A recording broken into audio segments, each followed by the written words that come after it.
Today I'm going to show you a quilt that uses jelly roll strip, and not just jelly roll strips, these are jelly roll strip that are the leftovers. If you've done enough project, then you probably have leftovers of jelly roll strips. These right here are mostly from a Lone Star project that I did years ago, and I have grabbed a couple here and there to work with and put into projects, but I still have these left, and then I also have a couple left from another project as well. But these are all from a Benartex line that has like lots of dragonfly and dragonfly related type stuff to it. And so what I need is I need lights and I need darks for this. And I'm trying to have contrast. What I determined was that these two stacks were pretty good. This one was good for darks and this one was pretty good for lights. And it's fun to work with pre-cuts. So here we go. And it's nice to be able to do something with these pre-cuts that I've just had sitting in my stash for years. So what I am going to do first is I am going to pair these up. So in this case, I have this one and this one are very similar to this one and this one, because these are patterns where it's kind of like a sort of an abstract close-up of, or a kaleidoscope close-up, something like that, of the dragonfly wings. So we have 4 different fabrics like that. So I don't really want any of these fabrics against any of these, because that's just going to look a little too samey, and I want to have a little bit of difference and variety going on in my quilt. There's only 2 measurements that you need for this. So each one of these, we're going to have 2.5 inch cuts, and we're going to have 6.5 inch cuts. I need 2 6.5s here. So let me get these out of the way so I have enough space. All I'm doing right now is I'm just cutting off this selvage. So here we go. So we need 2 6.5s. So there's the first one. So I have the second one right here. And then I need 3 2.5s out of these. Alright. Okay, yep, those look like really nice squares. I'm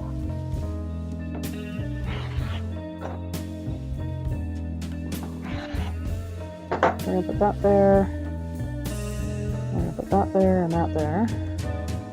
And that there. And then we can make a second block the same way, like so. And then we're going to do the same thing, but we're going to reverse it. We are going to have 2. And we're going to have that like that. I can get the little ruler out of the way.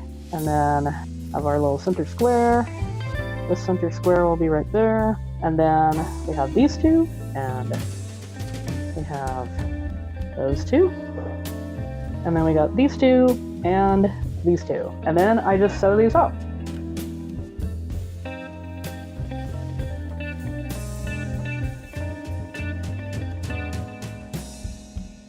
So now that I have those first pieces sewn together, they'll come out looking like that. And then this is easy enough. I can just press that, and then I'll just have that one push over because I had finger pressed that side a little bit. There we go. And then just a little bit of a finger push down there. And I just have those press aside. And then you can hit it with steam. I have a little bit of a spray bottle that I like to use with distilled water. There we go. Those are ready for putting on the next pieces. So here they are nice and pressed. So I'm just going to line my piece up like that, and then just put it right through like that.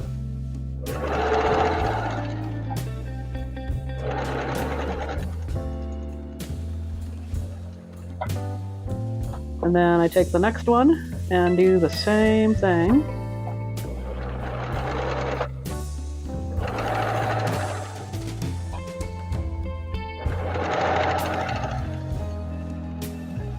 Alright, and then I'm going to go ahead and give these a press before adding on the other side to that block. On all of these, regardless of which direction it is, light and dark fabric, I'm pressing all of them outward. So this one I'm pressing out just because it's easier. Everything wants to lay easier if you do it that way because it's less fabric. Because if I tried to do it the other way, then I would have all of these seams that are kind of not wanting to lay as flat. So it's always easier to go towards whatever the least amount of seams are. And so a nice single piece like that, that's optimal. And now I'm ready to finish out this block.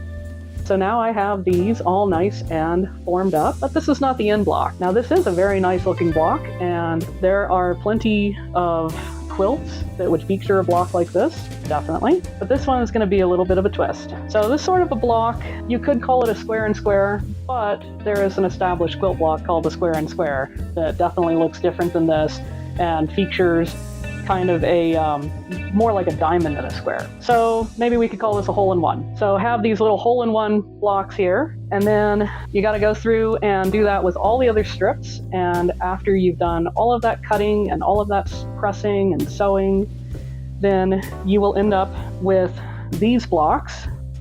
So here is another 16 blocks, so it gives you a total of 20 of these units. I'm gonna grab a couple of blocks. Let's see, let's grab these two. I think these will be nice. So what we want to do is we want to have these all pointing the same way. So we have these seams like that. So you either want them pointing up and down like that, so it's long and then short and then long, or you want them pointing that way where you've got the middle that way, and then the top would be a long and the bottom would be a long piece.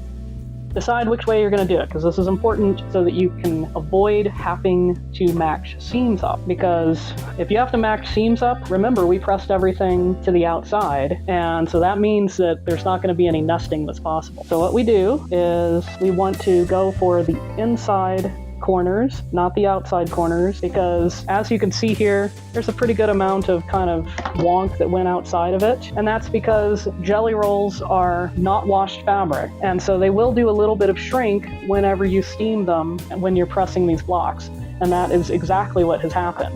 So like right here, this unit comes out to 6.5 because there wasn't very much for it to shrink. But these longer pieces shrunk back by about 1/16 of an inch. So it's not, I mean, there's gonna be enough to be within the seam allowance and that'll be okay, but it does make a difference. So you wanna match to the inside corners for that very reason.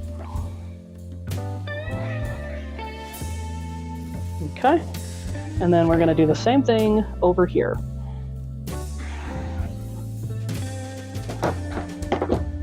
So now you have light pieces this way. Okay, I'm going to put those aside. And then I'm going to do the same thing. Now it's important that you have done the same orientation with the dark pieces. And so since I did the orientation where I had those seams, the long seams running up and down instead of side to side, then that means that I need to have on the dark one the same orientation. And then I want to cut the diagonal in the same direction. So that is what I am going to do. So again, matching point to point on there, and you can even see there's like quite a bit sticking out. And then right here, and we're going to match point to point on that diagonal line. Okay, now after we've done all that, we have the dark triangles. So what we're able to do is we can put these two like this, and then we can put these two like this. And then as you can see here, our seams are right here, but this is the continuous piece. And so we have no matching seam. And then the same thing over here, this is the continuous piece, and then the seams are up against that. And then also what's nice about this is that these edges are actually the straight of grain edges. So our bias is happening on the outside of the square. And we'll have to be careful about that once we get all these sewn up and we assemble the larger piece. But for this piece, the way it is, we don't have to be quite as careful about trying to avoid that bias because these edges are not biased. Even though they look like they're on the diagonal, when you have your square like this, they look like they're on the diagonal. They're actually not. So now I'm going to go ahead and sew all of these up and then press them, and then we'll get around to the final assembly. All right, so something that I don't think I mentioned is that when it comes to joining these triangle pieces together, and actually it would go like that, it's a good idea, just so that everything will sync up with that block as it joins up against other blocks. What you want to do is you want to try to have these matching up right here. If you did it to where you pressed it towards the dark every time, then you could use that as a nesting. This was actually the very first block that I had done, and so I can actually nest it. But on the rest of them, I didn't do that, and it worked fine. Because as long as you can have that visual kind of a cue, you're going to be okay. And then like in this case, like, yeah, I actually have it going that way anyway, so it doesn't matter. So I still have to join it where I basically just match these areas together. And so even though I'm not sewing along that edge, I like to do that because it's an extra point of contact to keep everything in place. Another thing to keep in mind is that you want to decide which way you're going to go. I like to sew on the part that has all the seams with that up so that I can go ahead and manipulate that. This is the light side up with the seams. If I turned it this way, this would be the light side up with the seams. So whichever way you go, stick to that for both of these blocks. Otherwise, you're going to be doing some seam ripping.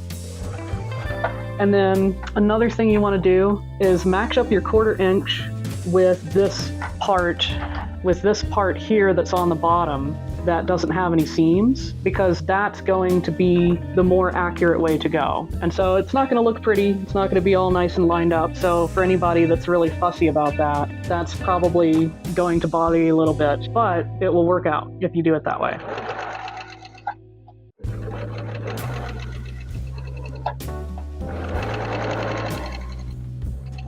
And then what you can do is, if you have a stiletto, great. I just like to use a little stick pin, and we have this little point here. So I just want to make sure that I guide that in. I keep that 1/4 inch seam. Here are my 2 pieces. So I can just do a quick little press on those seams to get the fibers to loosen up a little bit. And then this is the side with no seams on it. So I'm just going to go ahead and I'm going to press it back like that. And then I can hit that up with the iron. Okay. And then here we go, I can do the second one because I need these to come together.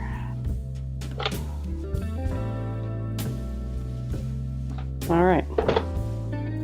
And so I can already see here that this is not a nice straight line here because this kind of bowed in a bit. Maybe this one bowed in a little bit as well. So it should still work okay. But like we did before, we want to use these long whole pieces as our guide so that the blocks come together nicely. So here, we pressed it this way, we pressed it that way. That means we can go ahead and nest this. So I have that right there. And I'm going to go ahead and just grab a pen real fast. And then what I like to do is I like to, once again, look at where these are at. Okay. And then I just like to join it down on this end, right here. And then I can have another one that I put in. Oops. There we go. And that one already looks like it's lining up just about right. Okay. So those are extra anchoring points so that if there's any kind of shifting going on with this as I'm sewing it, it's not going to be a problem for me. As you can see, you know, we have a certain amount here that's kind of poking out on the underside. So you're going to follow that.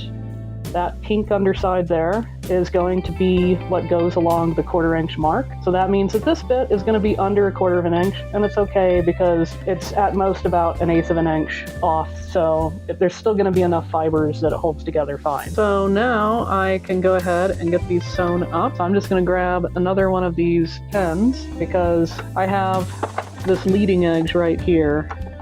So it's just a good idea to have that pen there so that I can have that. And then like I said before, you want to go based off of the whole piece rather than the side that has the seams on it. So that means that on this one, I'm going to go based off of this first, and then when I get to the middle, I will go based off of the one that's on the bottom.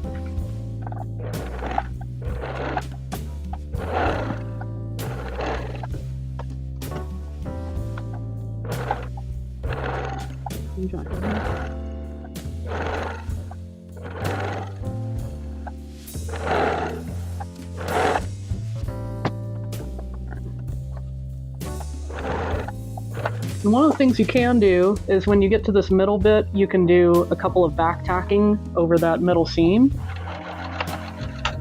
And the reason why I'm doing that is because I'm going to spin the seams. I forgot to do it on the first one, but that just makes it so that my seams are not going to come apart. Here's the piece here. So just going to go ahead and do that. And then before I open it up, I'm going to just pick out down to the seam there. And okay.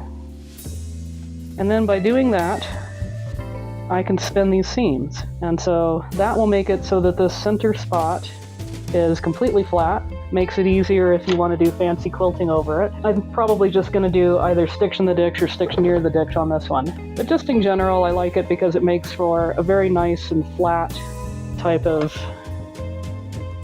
block. Okay.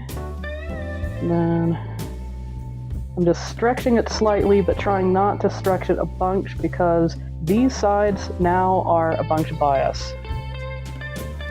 So you just want to be gentle with it. Just be really gentle with it so that you don't bend it out of shape a bunch. And then here we go. And see, that's real nice and flat. So I can go ahead. I'm just going to use some pressing spray. You could use steam. That would be fine too. It's just all up to your personal preference. The pressing spray will give just a little bit of stiffness to it. So that's why I do it. Okay. Here we are with the block that we just sewed up and pressed. And so now I'm going to go ahead and trim this. I happen to have an 8.5 inch ruler. You do not need that. You can do this off of the cutting mat. You could also, if you have a larger ruler, like I have a 10.5 inch square ruler, I could use that. But since these come to almost 8.5 inches, very, very close, I can use my 8.5 inch ruler with this to trim this. And so I'm going to show trimming this. And so what I do is I use the diagonal, and then I have the vertical and horizontal axis kind of matched with that center. So unfortunately this one I can see that that one is inside the 1/4 inch. So I'm going to have to shift that one a little bit so that I get that to not be a problem. So I can just trim these little dog ears off. Now could I decide to trim this to maybe 8.25 inches? And that's something I could decide to do, sure, but I happen to have an 8.5 inch ruler. And so part of it with this is that we're working with something where it's not going to be like exact. All right, so here we go. We got that trim there. So here's the trim block, and we have that kind of being just uncomfortably too short. So what I'm gonna do is I'm gonna have this be on one of the ends, actually, so that it's not actually sharing a seam with anybody else. So that's going to be how I fix that problem. So we have all of the rest of these blocks that I have made up. They are done. They are ready to go.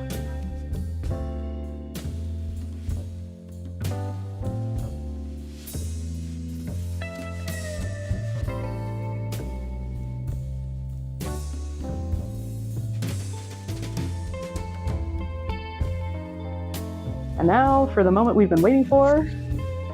Here it is. I think this one turned out really, really well. It comes out to about 16 inches by 40 inches, so this is absolutely perfect for a table runner. It uses up 10 strips, and so what's great about this is you could use an entire jelly roll to make up something that would be pretty good for a throw size quilt. So that's something to think of. And it just looks so nice with all of these kind of secondary pattern diamonds that happen all the way through the piece. So I hope I've inspired you to take a look at your jelly roll leftovers and consider making up a quilt out of your leftovers. Thanks for watching.